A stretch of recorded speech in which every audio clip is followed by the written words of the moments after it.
प्रेम से बोलिए संतोषी माता की जय।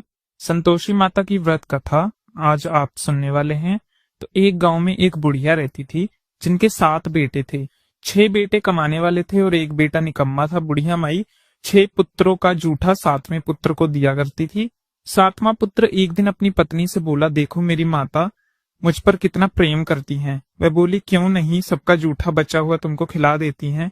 तब वह बोला, जब तक आंखों से ना देखूं मान नहीं सकता। पत्नी ने हंसकर कहा, देख लोगे तब तो मानोगे। फिर कुछ दिन के बाद एक बड़ा त्योहार आया। घर में 7 तरह के भोजन और चूरमे के लड्डू बने। वह पत्नी की बात को जांचने के लिए सिर दर्द का बहाना बनाकर पतला कपड़ा ओढ़कर रसोई में जाकर सो गया और कपड़ों में से सब देखता रहा। 6 भाई भोजन करने आए। उसने देखा माँ ने उनके लिए सुंदर सुंदर आसन बिछाए, 7 तरह की रसोइयां परोसी और आग्रह कर उन्हें भोजन कराती रही।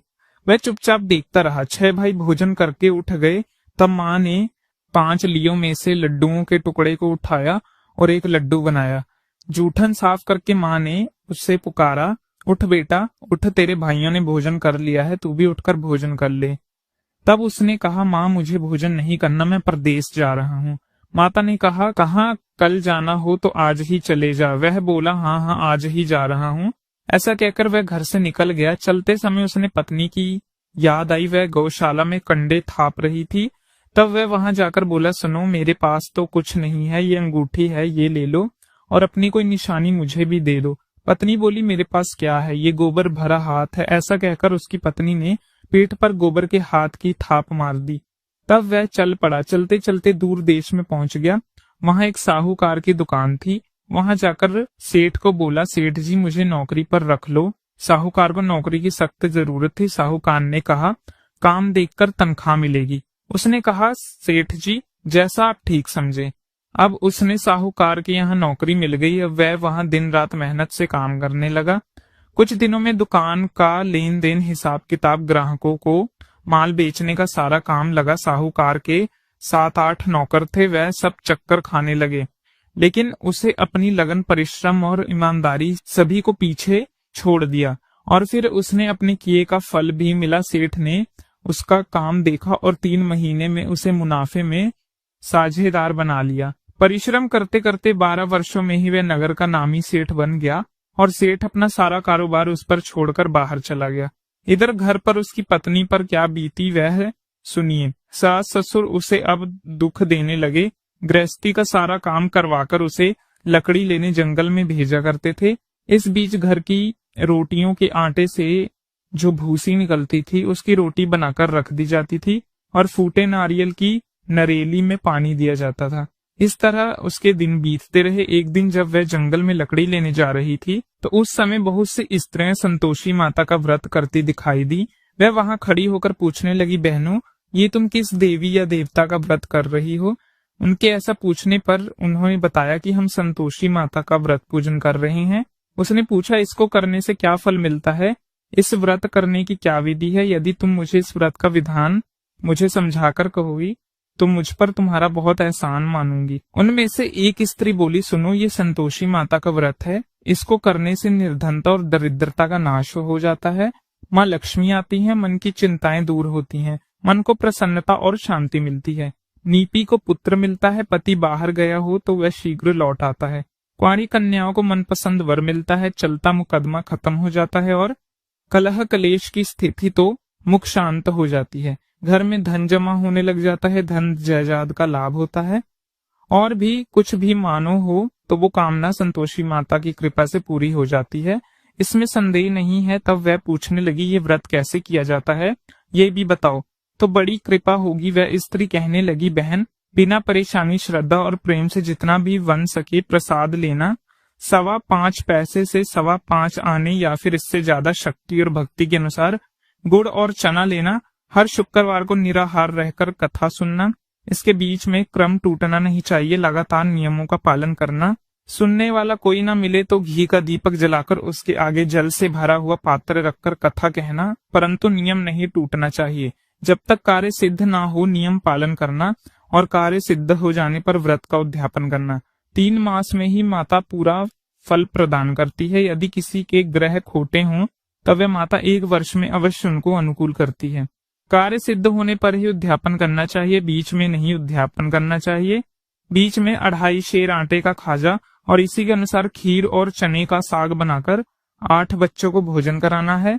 जहां तक मिले देवर जेठ भाई बंधु या कुटुंब के लड़के लेना, ना मिले तो रिश्तेदार और पड़ोसियों के लड़के को बुला लेना, उन्हें भोजन कराकर यथाशक्ति दक्षिणा देकर माता का नियम पूर्वक ध्यान करना। उस दिन घर में कोई खटाई ना खाए, ये सुनकर वह वहां से चल पड़ी। रास्ते में लकड़ी के गट्ठर को उसने बेच दिया और उन पैसों से गुड़ चना लेकर माता के व्रत की तैयारी करने चली गई।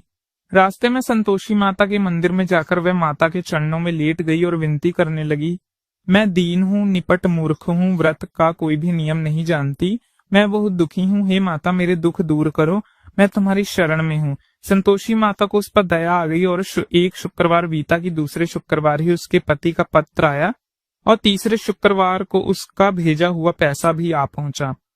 अब तो ये देखकर जेठानी मुंह से कोड़ने लगी, इतने दिनों बाद पैसा आया, इसमें से क्या ही बढ़ाई है।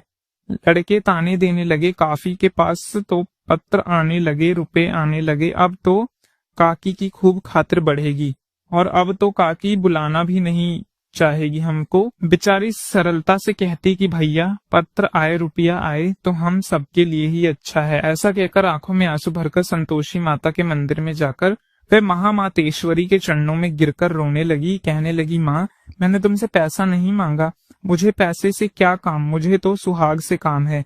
माँ मैं तो अपने स्वामी के दर्शन और सेवा मांगती हूँ। तब माता ने प्रसन्न होकर कहा, जा बेटी तेरा स्वामी भी जल्द आएगा। ये सुनकर खुशी से बावली होकर वह घर आकर काम करने लगी। अब संतोषी माता विचार करने लगी, इस भोली भाली पुत्री से मैंने कह तो दिया कि तेरा पति शीघ्र आएगा, कहाँ से वह तो इसे स्वप्न में भी याद नहीं करता, उसको इसकी याद दिलाने के लिए तो मुझे ही जाना पड़ेगा। संतोषी माता ने इस बुढ़िया के बेटे को स्वप्न में समझाया, पुत्र तेरी पत्नी बहुत कष्ट उठा रही है। तब वह बोला, माँ ये तो मुझे भी पता है, लेकिन क्या करूं, वहां कैसे जाऊं, परदेश की बात है, लेन देन का सारा हिसाब किताब है और कोई जाने का रास्ता भी नजर नहीं आता, आप ही कोई राह दिखाइए, मैं कैसे जाऊं। तब संतोषी माता कहने लगी, सवेरे नहा धोकर संतोषी माता का नाम लेके घी का दीपक जलाकर दंडवत कर और दुकान पर जाकर बैठना।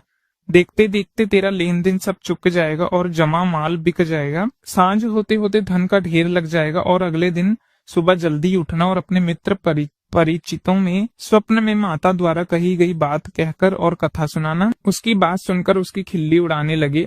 सब लोग उसकी बात सुनकर उसकी खिल्ली उड़ाने लगे, कहने लगे, कभी भी सपने की बात सच नहीं होती क्या। लेकिन उनमें एक बूढ़ा व्यक्ति बहुत समझदार था। वह बोला, देखो भाई मेरी बात मानो, इस तरह सच या झूठ कहने के बदले देवता ने जैसे कहा है वैसे ही करना, तेरा क्या जाता है। अब बूढ़े व्यक्ति की बात मानकर नहा धोकर उसने संतोषी माता को प्रणाम किया, फिर घी का दीपक जलाकर दुकान पर जा बैठा और जैसे संतोषी माता ने कहा उसी अनुसार शाम तक धन का ढेर लग गया और वह हैरान हो गया। मन में संतोषी माता का नाम लेकर प्रसन्न होकर घर जाने के लिए गहने कपड़े और सामान खरीदने लगा।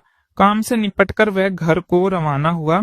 उधर उसकी पत्नी जंगल में लकड़ियां लेने गई थी। लौटते समय थक जाने के कारण वह संतोषी माता के मंदिर में विश्राम करने के लिए बैठ गई। उसका रोज रुकने का स्थान था। तब धूल उड़ती देखकर उसकी माता ने पूछा, हे माते ये धूल कैसी उड़ रही है।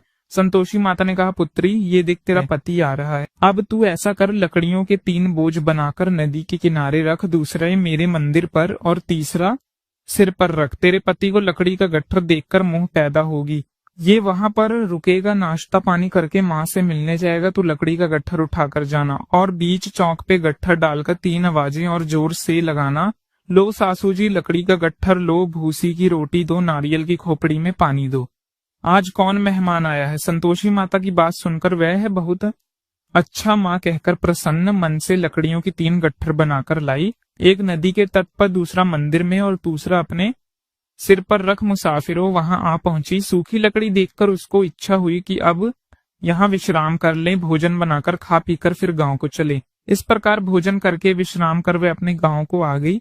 उसी समय बहू सिर पर लकड़ी का गट्ठर लिए आई। उसने गट्ठर को आंगन में डाला, जोर से 3 बार आवाज लगाई, लो सासू जी लकड़ी का गट्ठर लो, भूसी की रोटी दो, नारियल के खोपरे में पानी दो, आज कौन मेहमान आया है। ये सुनकर सास ने अपने दिए हुए कष्टों को भुलाने के लिए कहा, बहू तू ऐसा क्यों कह रही है, तेरा पति तो आ ही गया है, आ बैठ मीठा भात खाकर कपड़े गहने पहन। पत्नी की आवाज सुनकर उसका पति बाहर आया। फिर उसने हाथ में पहनी अंगूठी देखकर उसकी दशा देखकर वह व्याकुल हो उठा। उनसे माँ से पूछा, माँ ये कौन है? माँ बोली, बेटी ये तेरी पत्नी है। आज 12 वर्ष हो गए, जब तू गया था तब वह सारे गांव में जानवर की तरह भटकती फिरती है, काम काज कुछ करती नहीं, 4 समय आकर खाती है। अब मुझे देख भूसी की रोटी और नारियल के खोपड़ी में पानी मांगती है। तब वह बोली, माँ मैंने इसे भी देखा है और तुम्हें भी, दूसरे घर की चाबी दो, मैं उसमें रहूंगा। माँ ने कहा, ठीक है बेटा, जैसी तेरी मर्जी। ऐसा कहकर माँ ने चाबी का गुच्छा बेटे के सामने रख दिया। उसने दूसरा घर खोलकर सारा सामान जमाया। एक ही दिन में वहां राजा के महल जैसा ठाट पाट हो गया। अब क्या था, वह सुख भोगने लगी। अगला शुक्रवार उसके पति से कहा कि सुनो, मुझे संतोषी माता का उद्यापन करना है। पति बोला, बहुत अच्छा है, खुशी से कर लो। अब वह उद्यापन की तैयारी करने लगी। जेठ के लड़कों को भोजन के लिए कहने लगी। उन्हें मंजूर किया, परंतु पीछे से जेठानी ने अपने बच्चों को सिखलाया, देखो रे, भोजन के समय सब लोग खटाई मांगना, जिससे उसका उद्यापन पूरा ना हो। वह लड़के भोजन करने आए, खीर पेट भरकर खाई, लेकिन माँ की बात याद आते ही कहने लगे, चाची अब हमें खटाई खाने को दो, खीर खाना अब हमें बिल्कुल अच्छा नहीं लगता। लड़के उठ खड़े हुए और बोले, पैसा लाओ। भोली भाली बहू कुछ भी नहीं जानती थी, उसने उन लड़कों को पैसे दे दिए। लड़कों ने बाजार जाकर उन पैसों से इमली खरीदी और खाई।